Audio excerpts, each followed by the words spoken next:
Hello and welcome my dear students. It is the next lecture of excretory system and आज के इस video lecture में इस chapter का main backbone topic that is mechanism of urine formation इसको हम पढ़ने वाले हैं। मीन्स यूरिन का फॉर्मेशन कैसे होता है, कैसे जो ब्लड है एक नेफ्रॉन पर आकर फिल्टर होता है और ब्लड से जितने भी नाइट्रोजनस वेस्ट हैं वो यूरिन में कन्वर्ट होकर बॉडी से बाहर निकल जाते हैं। इस वीडियो को बहुत ध्यान से देखिएगा, ये वीडियो बहुत इंटरेस्टिंग है एंड इम्पॉर्टेंट भी है। चलिए स्टार्ट करते हैं। तो फर्स्ट ऑफ ऑल मैं आपको बता दूं कि जो मैकेनिज्म ऑफ यूरिन फॉर्मेशन होता है यहाँ पर 3 मेजर स्टेप्स होते हैं। पहली प्रोसेस अल्ट्रा फिल्ट्रेशन और ग्लोमेरुलर फिल्ट्रेशन जिसे बोलते हैं।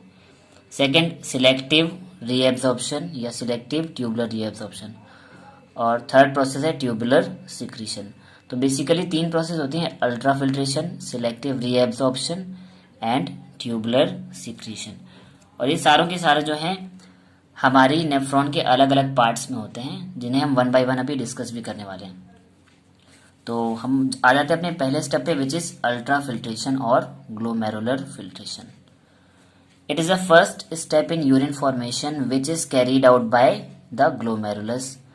और लास्ट वीडियो में मैंने आपको जब स्ट्रक्चर ऑफ नेफ्रॉन बताया था तो मैंने बताया था ग्लोमेरुलस क्या है, जो एफरेंट आर्ट्रियोल जो हैं बोमेंस कैप्सूल के अंदर आ रहे थे और एक कैपिलरीज का बंच बन रहा था जिसे कि बोले थे हम ग्लोमेरुलस। अगर मैं आपको फिर से एक डायग्राम रिप्रेजेंट करूं तो देखिए ये वाला जो पार्ट है एफरेंट आर्ट्रियोल अंदर की तरफ आ रही है बोमेंस कैप्सूल में और एक नेटवर्क बना रही है जिसे बोलते हैं ग्लोमेरुलस। यानी कि ब्लड फिल्टर होने के लिए कहाँ पर आएगा, ग्लोमेरुलस में आएगा। तो इसीलिए जो अल्ट्रा फिल्ट्रेशन है वो फर्स्ट स्टेप है हमारी यूरिन फॉर्मेशन का और ये कहाँ पर होती है, ग्लोमेरुलस के अंदर, क्योंकि हमारा जो ब्लड है सबसे पहले एंटर करता है नेफ्रॉन के ग्लोमेरुलस में। The epithelial cells of Bowman's capsule called podocytes create some space for filtration called filtration slit और स्लिट पोर्स। अब ग्लोमेरुलस से जो भी लिक्विड फिल्टर होके आएगा वो आएगा इन बोमेंस कैप्सूल की इन कैपिलरीज में, ठीक है, एपिथेलियल सेल्स में। अभी जो एपिथेलियल सेल्स हैं इन सेल्स को बोला गया है पोडोसाइट सेल और ये पोडोसाइट सेल जो है थोड़ी सी पोरस हो जाती है, यानी कि इनमें होल्स क्रिएट हो जाते हैं और इन्हीं होल्स के थ्रू जो है हमारा ब्लड फिल्टर होके बोमेंस कैप्सूल से सीधे आ जाता है हमारे प्रॉक्सिमल कन्वोल्यूटेड ट्यूब्यूल में। यानी कि हमारा ग्लोमेरुलस से जो भी ब्लड फिल्टर होगा वो आ जाएगा डायरेक्टली बोमेंस कैप्सूल की अंदर की इनर ल्यूमेन में या अंदर की कैविटी में। तो ये जो पोडोसाइट सेल्स हैं क्या करती हैं, ये कुछ स्पेस क्रिएट कर देती हैं फिल्ट्रेशन के लिए और उन स्पेस को हम बोलते हैं फिल्ट्रेशन स्लिट या स्लिट पोर्स। तो बोमेंस कैप्सूल में जो पोर्स क्रिएट हुए हैं ये पोडोसाइट सेल्स की वजह से हुए हैं, जिससे कि ग्लोमेरुलस से आने वाला जो ब्लड है वो फिल्टर होकर इन फिल्ट्रेशन स्लिट या स्लिट पोर्स के थ्रू पार होकर आ जाता है प्रॉक्सिमल कन्वोल्यूटेड ट्यूब्यूल में। So the blood comes into glomerulus from efferent arteriole and filtered through slit pores where almost all the constituent of the plasma except protein pass on the lumen of the Bowman's capsule।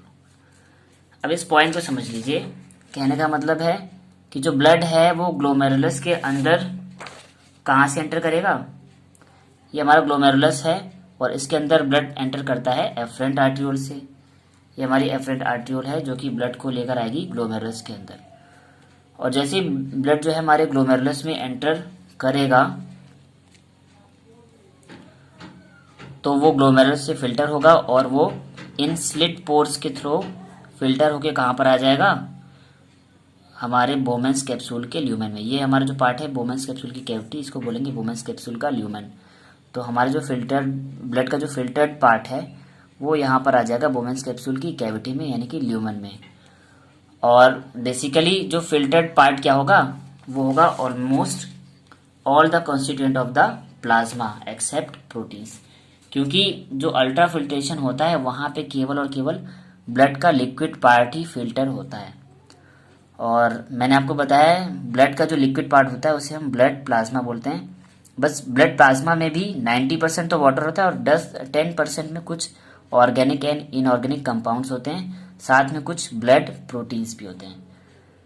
तो proteins को हटा दें, यानी कि proteins तो filter नहीं हो पाएंगे इस ग्लोमेरुलस से, बट जो प्लाज्मा का बाकी का जो पार्ट है, यानी कि जो वाटर वाला जो पार्ट है वो फिल्टर हो जाएगा।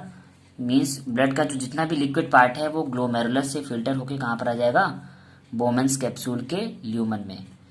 तो इस तरह से अप्रॉक्स मैक्सिमम जितना भी लिक्विड पार्ट होता है हमारे ब्लड का वो फिल्टर होकर आ जाता है ग्लोमेरुलस में, और जितना भी सॉलिड पार्ट है वो रह जाता है इफरेंट आर्ट्रियोल में।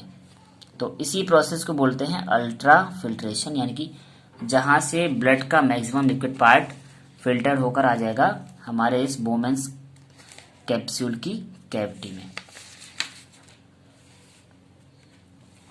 The plasma fluid that filters out from glomerulus capillaries is called as glomerular filtrate, यानी कि ग्लोमेरुलस की कैपिलरीज से फिल्टर्ड होके जो प्लाज्मा आ गया है बोमेन्स कैप्सूल में, ठीक है, उस फिल्ट्रेट को हम बोलते हैं glomerular filtrate, and this process is called ultra filtration. तो इसी प्रोसेस को बोला गया अल्ट्रा फिल्ट्रेशन, यानी कि ग्लोमेरुलर से ब्लड का जितना भी लिक्विड पार्ट है वो पोडोसाइट सेल्स के स्लिट एपरेटस यानी कि स्लिट पोर्स के थ्रू होते हुए आ जाता है बोमेन्स कैप्सूल के ल्यूमन के अंदर, यानी कि उसकी खोखली होलो कैविटी के अंदर, और इसी प्रोसेस को बोला गया है अल्ट्रा फिल्ट्रेशन। तो एक नॉर्मल जो एक रेट बताया गया है ह्यूमन बींग्स में, करीब पर डे 180 लीटर जो है ग्लोमेरुलर फिल्ट्रेट बनता है, 180 लीटर के अप्रोक्स एक नॉर्मल ह्यूमन बींग्स में, यानी कि जो ग्लोमेरुलस जो ब्लड को फिल्टर करता है per day 180 litre amount filter करता है। बट अगर हम बात करें यूरिन की, तो यूरिन जो बनती है वो केवल 1.5 लीटर ही बनती है। मीन्स कि ग्लोमेरुलस के बाद आगे जो प्रॉक्सिमल कन्वोलेटेड ट्यूब्यूल हैं, डिस्टल कन्वोलेटेड ट्यूब्यूल हैं और जो लूप ऑफ हेल है, यहाँ पर इस 180 लीटर पार्ट में से भी 90% पार्ट जो है वापस से रीएब्सॉर्ब करके ब्लड को दे दिया जाता है, और एंड में केवल और केवल 1 से 1.5 लीटर अमाउंट बचता है, दैट इज यूरिन। सो ये तो हो गया अल्ट्रा फिल्ट्रेशन। अब आते हैं अपनी सेकेंड स्टेप पे, दैट इज सिलेक्टिव रीएब्सॉर्प्शन। जैसा कि नाम ही है इस प्रोसेस का सिलेक्टिव रीएब्सॉर्प्शन, यानी कि यहाँ पर एक एक पार्ट में, नेफ्रॉन के एक एक अलग अलग पार्ट में सिलेक्टिवली हम अलग अलग टाइप के मॉलिक्यूल्स को रीएब्सॉर्ब कर लेंगे।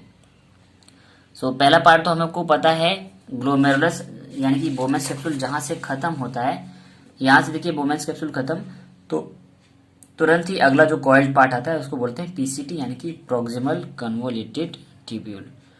और यहाँ पे क्या एब्जॉर्प्शन होगा, जो भी लिक्विड पार्ट हमारे पास ब्लड का आ गया था उस लिक्विड पार्ट में से 70 to 80% वाटर और जितने भी इलेक्ट्रोलाइट्स हैं, यानी कि जितने भी सोडियम पोटेशियम आयन हैं, जितने भी सॉल्ट्स हैं, वो सारे के सारे 70 to 80% जो है वो प्रॉक्सिमल कन्वोलेटेड ट्यूब्यूल में रीएब्सॉर्ब हो जाएंगे। अब कैसे होंगे उसे भी समझ लेते हैं। So proximal convoluted tubule is lined by simple cuboidal brush border epithelium which increases the surface area for reabsorption. तो हमारी जो पीसीटी होती है, पीसीटी का अंदर का जो ल्यूमन होता है, यानी कि इसकी जो इनर वॉल्स हैं, यहाँ पे कई सारे फाइबर लाइक क्यूबॉइडल एपिथेलियम के ब्रश बॉर्डर प्रेजेंट होते हैं। ये ब्रश बॉर्डर एक तरीके से विलाई का काम करते हैं और यहाँ से आने वाले फिल्ट्रेट को फिर से एब्जॉर्ब करते हैं, यानी कि यहाँ से जो भी फिल्ट्रेट आया था ग्लोमेरुलर फिल्ट्रेट, उसमें से जितने भी न्यूट्रिएंट्स हैं उनको वापस से रीएब्जॉर्ब करने में हेल्प करेंगे। तो इन ब्रश बॉर्डर्स की वजह से जो प्रॉक्सिमल कन्वोलेटेड ट्यूब्यूल का सरफेस एरिया बढ़ जाता है और वो ज़्यादा से ज़्यादा मॉलिक्यूल्स को रीएब्जॉर्ब कर सकती है। So nearly all the essential nutrients and 70 to 80% of electrolytes and water are reabsorbed in PCT। यानी कि जितने भी ग्लोमेरुलर फिल्ट्रेट जो आया था, यानी कि जो भी ब्लड का पूरा लिक्विड पार्ट हमने फिल्टर कर लिया था, उसमें से 70 से 80% तक इलेक्ट्रोलाइट और वाटर को हम प्रॉक्सिमल कन्वोलेटेड ट्यूब्यूल में ही रीएब्सॉर्ब कर लेंगे, यानी कि मैक्सिमम अमाउंट का जो रीएब्सॉर्प्शन है वो प्रॉक्सिमल कन्वोलेटेड ट्यूब्यूल में हो जाएगा। अब हम क्या क्या मटेरियल को रीएब्सॉर्ब करेंगे प्रॉक्सिमल कन्वोलेटेड ट्यूब्यूल के अंदर, लाइक ग्लूकोज, हमारे ब्लड में ग्लूकोज होगा, जो कि ब्लड को रिक्वायरमेंट होती है, हमारी बॉडी में ग्लूकोज की रिक्वायरमेंट होती है एनर्जी के लिए। तो ग्लूकोज हो गए, अमीनो एसिड्स हो गए, फैटी एसिड, ये सब एनर्जी कंपाउंड्स हैं। इनको तो हमारा पीसीटी यानी प्रॉक्सिमल कन्वोलेटेड ट्यूब्यूल तुरंत ही रीएब्जॉर्ब कर लेगी। तो glucose, amino acid and fatty acid are completely reabsorb by active transport in PCT. अच्छा, यहाँ पर ये सारे के सारे मॉलिक्यूल यानी कि ग्लूकोज, अमीनो एसिड और फैटी एसिड जो हैं, ये एक्टिव ट्रांसपोर्ट के थ्रू एब्जॉर्ब होंगे। एक्टिव ट्रांसपोर्ट यहाँ पर क्यों कराना पड़ेगा? क्योंकि जब हमने ग्लोमेरुलस से ग्लोमेरुलर फिल्ट्रेट को लेकर आए बोमेंस कैप्सूल में, यानी कि हमने क्या किया, सॉल्यूट पार्टिकल को तो छोड़ दिया इफरेंट आर्ट्रियोल में, और हमारे पास केवल और केवल लिक्विड मटेरियल बचा, यानी कि सॉल्वेंट मॉलिक्यूल ज़्यादा रह गए। यानी कि अब जो प्रॉक्सिमल कन्वोलेटेड ट्यूब्यूल में जो लिक्विड आएगा, जो भी फिल्ट्रेट आएगा, वहाँ पर वाटर की कंसंट्रेशन ज़्यादा होगी, और सॉल्यूट पार्टिकल की, यानी कि जो उसमें जो सॉल्यूट पार्टिकल है लाइक अमीनो एसिड, ग्लूकोज, इनका जो कंसंट्रेशन है वो कम हो जाएगा। यानी कि यहाँ पर आते आते जो सोल्यूशन है वो कैसा होगा? हाइपोटोनिक होगा। हाइपोटोनिक ऐसा सोल्यूशन जहाँ पे सॉल्वेंट की कंसंट्रेशन ज़्यादा हो और सॉल्यूट की कम हो। तो जब हमारा सोल्यूशन हाइपोटोनिक है, तो हाइपोटोनिक सोल्यूशन में क्या होता है कि अगर यहाँ पर एब्जॉर्प्शन के लिए कोई ब्लड कैपिलरी है जो कि यहाँ से किसी भी लिक्विड को एब्जॉर्ब करेगी, तो सपोज हमने यहाँ पर जो ब्लड फिल्टर कर लिया था, तो उस फिल्टर ब्लड में जो कि हमारी रीनल वेन्यूल्स में जा रहा होगा, उसमें ऑलरेडी जो है सॉलिड पार्टिकल ज़्यादा हैं, और हमको और ज़्यादा सॉलिड पार्टिकल वापस से एब्जॉर्ब करने, यानी कि हमारे पास ऑलरेडी कंसंट्रेशन जिन पार्टिकल की ज़्यादा है उनकी कंसंट्रेशन को और बढ़ाना है। तो मैंने एक प्रोसेस बताई थी आपको, डिफ्यूजन होता है लोअर से हायर कंसंट्रेशन की तरफ। यानी कि अगर यहाँ पर सॉल्यूट मॉलिक्यूल ज़्यादा हैं और बगल वाली नेबरिंग कैपिलरी है वहाँ पर सॉल्यूट मॉलिक्यूल कम है, तो जो सॉल्यूट पार्टिकल है हायर से लोअर कंसंट्रेशन की तरफ मूव कर जाएंगे।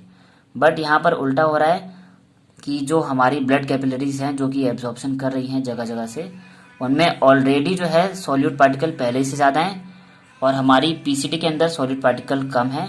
फिर भी हमको उन सॉल्यूट पार्टिकल को वापस से एब्जॉर्ब करना है और ब्लड स्ट्रीम में छोड़ देना है। तो इस वजह से क्या हुआ कि यहाँ पर हम डायरेक्टली हायर से लोअर कंसंट्रेशन तो कर नहीं सकते, क्योंकि यहाँ पे कंसंट्रेशन लो है और जहाँ पर हमको एब्जॉर्ब करके ले जाना है वहाँ पर कंसंट्रेशन हाई है। तो हमें यहाँ पे उल्टा चलना पड़ता है कि लो कंसंट्रेशन से हाई कंसंट्रेशन की तरफ मॉलिक्यूल को ट्रांसफ़र कराना पड़ता है, और इस प्रोसेस के लिए हमको एनर्जी देनी पड़ती है। तो जहाँ पर हम एनर्जी देके मॉलिक्यूल्स को उनकी लो कंसंट्रेशन से हाई कंसंट्रेशन की तरफ उल्टा मूव कराएंगे, उसे बोलते हैं एक्टिव ट्रांसपोर्ट। तो इस वजह से जो ग्लूकोज हैं, अमीनो एसिड हैं, फैटी एसिड हैं, ये सारे के सारे हैं एब्जॉर्ब होते हैं किसके थ्रू? एक्टिव ट्रांसपोर्ट के थ्रू।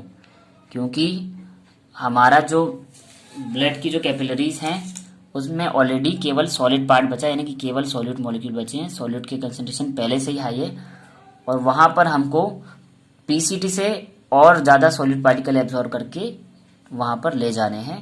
यानी कि लो कंसंट्रेशन से हायर कंसंट्रेशन में जाना है तो हमको एनर्जी देनी पड़ेगी, और जब एनर्जी देनी पड़ेगी तब हम इसे बोलेंगे एक्टिव ट्रांसपोर्ट। सेम एज यहाँ पे जैसे मैंने बोला कि यहाँ पे इलेक्ट्रोलाइट का तो एब्जॉर्प्शन हो जाएगा, जितने भी हमारे इलेक्ट्रोलाइट्स हैं, जितने भी हमारे अमीनो एसिड हैं, प्रोटीन्स हैं, फैटी एसिड हैं, ये सारे, और जो ग्लूकोज है, ये तो एक्टिव ट्रांसपोर्ट के तो एब्जॉर्ब हो जाएंगे। बट साथ में यहाँ पे पीसीटी में ही हम वाटर को भी तो एब्जॉर्ब कर रहे हैं, और वाटर का जो एब्जॉर्प्शन होगा वो एक्टिव ट्रांसपोर्ट से नहीं होगा, वो होगा पैसिव ट्रांसपोर्ट से। पैसिव ट्रांसपोर्ट से क्यों होगा? क्योंकि ये जो हमारी इफरेंट आर्ट्रियोल है ये यहाँ पर आकर अगर ज्वाइन कर रही होगी और यहाँ से वापस से रीएब्जॉर्ब कर रही होगी मटेरियल को, इस तरह से मैं ड्रॉ कर दे रहा हूँ ताकि आपको समझ आ जाए। तो यहाँ पर जो इस ब्लड की कैपिलरी में जो ब्लड था वहाँ पर सॉलिड पार्ट की, यानी कि सॉलिड की कंसंट्रेशन ज़्यादा है, सॉल्वेंट की कम है, और पीसीटी के अंदर सॉल्वेंट यानी कि वाटर की कंसंट्रेशन ज़्यादा है। तो वाटर मॉलिक्यूल जो हैं इस हायर कंसंट्रेशन से लोअर कंसंट्रेशन वाली कैपिलरी की तरफ मूव कर जाएंगे, यानी कि यहाँ पर सिंपल डिफ्यूजन होगा हायर कंसंट्रेशन से लोअर कंसंट्रेशन की तरफ, और इसी वजह से यहाँ पर एनर्जी नहीं देनी पड़ेगी, इसलिए इस प्रोसेस को बोलेंगे पैसिव ट्रांसपोर्ट। तो सिंपली प्रॉक्सिमल कन्वोलेटेड ट्यूब्यूल में ग्लूकोज, अमीनो एसिड और फैटी एसिड यानी कि जितने भी सॉल्यूट मॉलिक्यूल हैं उनको एब्जॉर्ब कराने के लिए एक्टिव ट्रांसपोर्ट कराना पड़ेगा, और हमारे वाटर मॉलिक्यूल हैं और जो कुछ आयंस हैं वो तो पैसिव ट्रांसपोर्ट के थ्रू ही मूव कर जाएंगे हायर कंसंट्रेशन से लोअर कंसंट्रेशन की तरफ। बस जब हम एक्टिव ट्रांसपोर्ट कराएंगे तो हमें एनर्जी देनी होगी। और लास्ट वीडियो में जब मैंने आपको स्ट्रक्चर ऑफ नेफ्रॉन बताया था तो मैंने बताया था पीसीटी यानी कि प्रॉक्सिमल कन्वोलेटेड ट्यूब्यूल के बेस पर होती हैं कुछ माइटोकॉन्ड्रिया जो कि इसको एनर्जी देती हैं एक्टिव ट्रांसपोर्ट कराने में। तो यहाँ पर जो मॉलिक्यूल का एक्टिव ट्रांसपोर्ट होगा उसके लिए जो एनर्जी मिलेगी वो मिलेगी पीसीटी यानी प्रॉक्सिमल कन्वोलेटेड ट्यूब्यूल से। तो सिलेक्टिव रीएब्जॉर्प्शन में पहला रीएब्जॉर्प्शन हो गया प्रॉक्सिमल कन्वोलेटेड ट्यूब्यूल में। इसके बाद का जो काम होगा वो सेकेंड पार्ट में होगा, विच इज यू शेप्ड या हेयर पिन लूप, जिसको कि हम बोलते हैं लूप ऑफ हेनले। तो लूप ऑफ हेनले में मैंने बताया था कि एक नीचे की तरफ आने वाली डिसेंडिंग लिंप होगी, वापस की तरफ ऊपर जाने के लिए असेंडिंग लिंप होगी।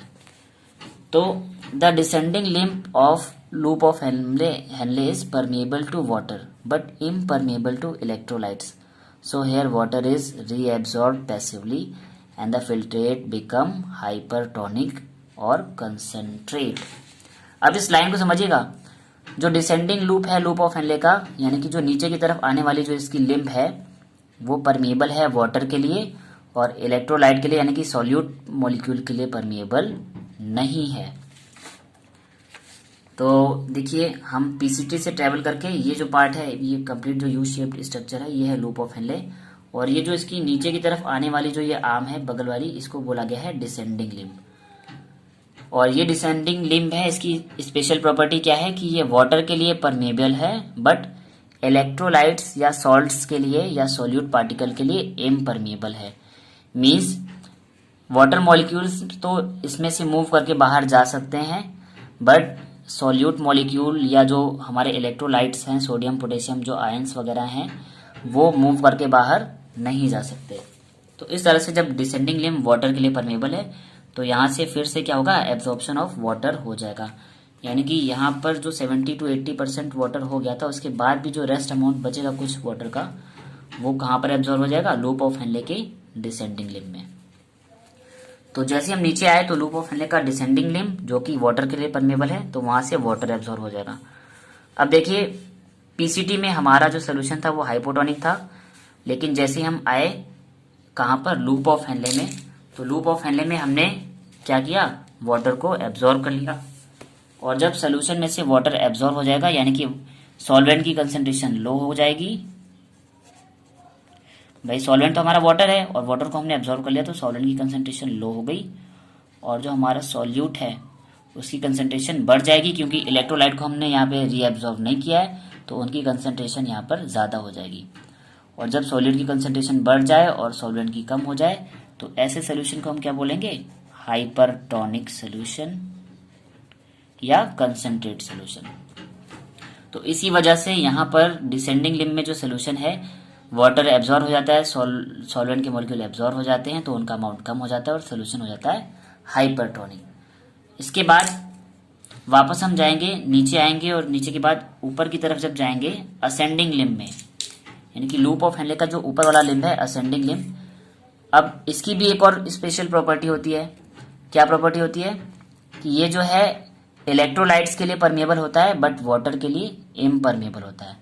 तो ये अगर इलेक्ट्रोलाइट्स के लिए परमेबल है यानी कि सॉल्यूट मॉलिक्यूल्स को एब्जॉर्ब कर लेगा, सॉल्यूट मॉलिक्यूल को ब्लड की कैपिलरीज में फिल्टर होने देगा, यानी कि यहाँ से जो है सॉल्यूट मॉलिक्यूल निकल जाएंगे और सॉल्यूट मॉलिक्यूल निकल जाएंगे तो सॉल्यूट की कंसंट्रेशन हो जाएगी लो और सॉल्वेंट की कंसंट्रेशन बढ़ जाएगी। और जब सॉल्यूट की कंसंट्रेशन कम हो गई और सॉल्वेंट की बढ़ गई तो जब सॉल्वेंट के मॉलिक्यूल ज़्यादा हो जाते हैं और सॉल्यूट के कम हो जाते हैं तो सोल्यूशन हो जाता है हाइपोटोनिक। तो फाइनली यहाँ तक आते आते हमने यहाँ पे वाटर एब्जॉर्ब कर लिया, यहाँ पर फिर से इलेक्ट्रोलाइट्स को भी रीएब्जॉर्ब कर लिया असेंडिंग लिम्ब में। तो इतना रीएब्जॉर्प्शन हुआ लूप ऑफ हेनले में। लास्ट पार्ट बचा डिस्टल कन्वोलेटेड ट्यूब्यूल यानी कि डीसीटी। तो डीसीटी में कुछ खास फंक्शन नहीं होते, यहाँ पर केवल अब लास्ट में कुछ अमाउंट में जो वाटर है और जो सोडियम आयन है इन्हीं का ही रीएब्जॉर्प्शन होता है, बट ये भी कंडीशनल होता है कि अगर एक्सेस ऑफ वाटर बच गया है तो उसे रीएब्जॉर्ब कर लिया जाएगा। तो ये कंडीशनल रीएब्जॉर्प्शन होता है। इसके बाद फाइनली जो हमारे पास अनफिल्टर्ड लिक्विड बनता है वो होता है यूरिन, और इस फाइनल अमाउंट के यूरिन में भी फाइनली 95% वाटर होता है और रेस्ट जो 5% का पार्ट होता है उसमें होता है हमारा यूरिया और कुछ अदर सब्सटेंस। तो ये सारे के सारे पार्ट जो हैं फिल्टर होके बाद में कलेक्ट कहाँ पर हो जाते हैं, यूरिन में, सॉरी कलेक्टिंग डक्ट में। तो हमने सिलेक्टिव रीएब्जॉर्प्शन पढ़ लिया। इसमें लूप ऑफ हेनले के असेंडिंग लिम्ब में, सॉरी डिसेंडिंग लिम्ब में सोल्यूशन हो जाएगा हाइपरटोनिक, क्योंकि वहां से जो है सॉल्वेंट के मॉलिक्यूल एब्जॉर्ब हो जाएंगे। और फिर असेंडिंग लिम्ब में सोल्यूशन हो जाएगा हाइपोटोनिक, क्योंकि वहां से सॉल्यूट के मॉलिक्यूल यानी कि सॉल्ट या इलेक्ट्रोलाइट के मॉलिक्यूल एब्जॉर्ब हो जाएंगे। और डीसीटी में सोडियम और वाटर का एब्जॉर्प्शन होगा, वो भी कंडीशनल है अगर एक्सेस अमाउंट में हुआ तो ये कंप्लीट प्रोसेस था जहां पर हमने देखा कि कैसे कैसे जो यूरिन है कहाँ कहाँ से किस पार्ट से फिल्टर हो रही है और फाइनली जाकर कलेक्टिंग डक्ट, ये है लास्ट पार्ट कलेक्टिंग डक्ट, यानी कलेक्टिंग डक्ट में आकर यूरिन कलेक्ट हो जाती है। सो आई होप कि आपको सारे के सारे प्रोसेस समझ आ गए होंगे। इसके बाद एक लास्ट स्टेप बच जाता है जिसको कि हम बोल देते हैं, हमने अल्ट्रा फिल्ट्रेशन पढ़ लिया, सिलेक्टिव रीएब्जॉर्प्शन पढ़ लिया। अब जो हमारे इस मैकेनिज्म का लास्ट स्टेप रह गया है उसे हम बोलते हैं ट्यूबुलर सिक्रीशन। तो ट्यूबुलर सिक्रीशन का मीनिंग क्या होता है, बेसिकली जितने भी हमारे पार्ट हैं, देखिए ट्यूबुलर सिक्रीशन, जब हमने ब्लड को फिल्टर कर लिया था, the blood which is filtered in glomerulus contain some harmful material like creatine, remains of drug etcetera and which must be remove out from the blood. जो हमने इस जगह पर ग्लोमेरुलस फिल्टर कर रहा था, यहाँ पर कुछ सॉलिड पार्ट्स, सारे के सारे सॉलिड पार्ट जो हैं ब्लड में आ गए थे। उन सॉलिड पार्ट में ब्लड के एसेंशियल न्यूट्रिएंट्स के अलावा कुछ हार्मफुल सब्सटेंस भी रह जाते हैं, जैसे क्रेटिनिन और रिमेन्स ऑफ ड्रग्स, जैसे कि आप जो कुछ मेडिसिन वगैरह लेते हो तो उनके जो बचे हुए पार्ट हैं वो भी यहीं पे कलेक्ट हो जाते हैं और इनको भी बॉडी से बाहर निकालना जरूरी है क्योंकि ये हमारे लिए हार्मफुल हैं। So these substances are selectively secreted from blood into the tubular filtrate and this process is called tubular secretion। तो फिर ब्लड क्या करता है, इन अनवांटेड पार्टिकल को इसी इफरेंट आर्टियोल की कैपिलरीज के थ्रू हमारी इस फिल्ट्रेशन ट्यूब में रिलीज करता जाता है जगह जगह पर।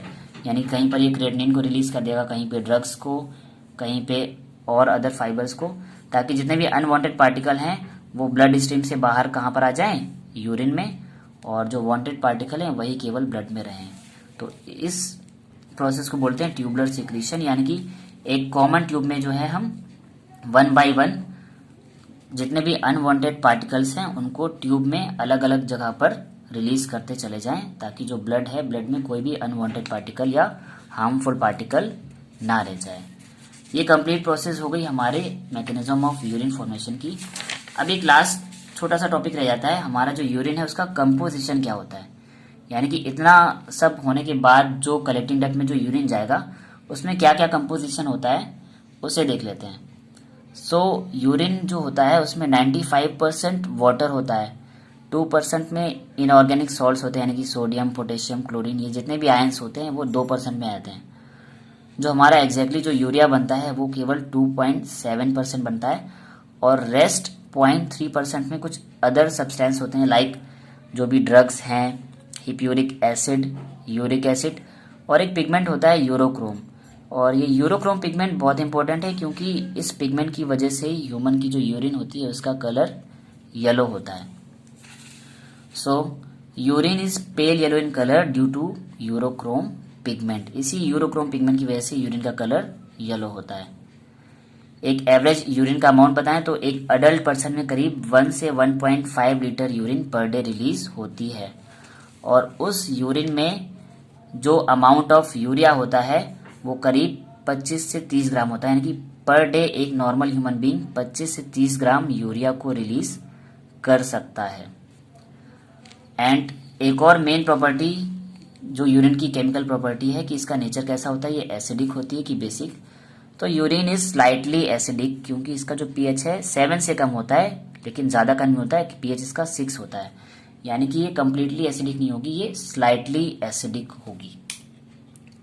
सो ये कुछ ओवरऑल मैकेनिज्म थी यूरिन फॉर्मेशन की एंड आई होप आप सभी को ये समझ आ गई होगी।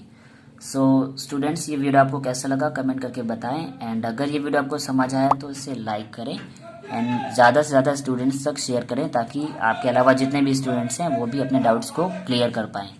साथ ही चैनल को सब्सक्राइब कर लें और बेल आइकन भी प्रेस कर लें ताकि आने वाले अपकमिंग वीडियोस के नोटिफिकेशन आपको टाइमली मिलते रहें। एंड ये टॉपिक आपको जब तब तक नहीं समझ में आएगा जब तक आप स्ट्रक्चर ऑफ नेफ्रॉन वाला वीडियो नहीं देख लेंगे। सो अगर आपने स्ट्रक्चर ऑफ नेफ्रॉन का वीडियो मिस कर दिया है तो डिस्क्रिप्शन बॉक्स में दिए गए लिंक पर क्लिक करके आप स्ट्रक्चर ऑफ नेफ्रॉन वाले वीडियो को भी देख सकते हैं। सो आज की क्लास में इतना ही। Thanks my dear students, have a nice day.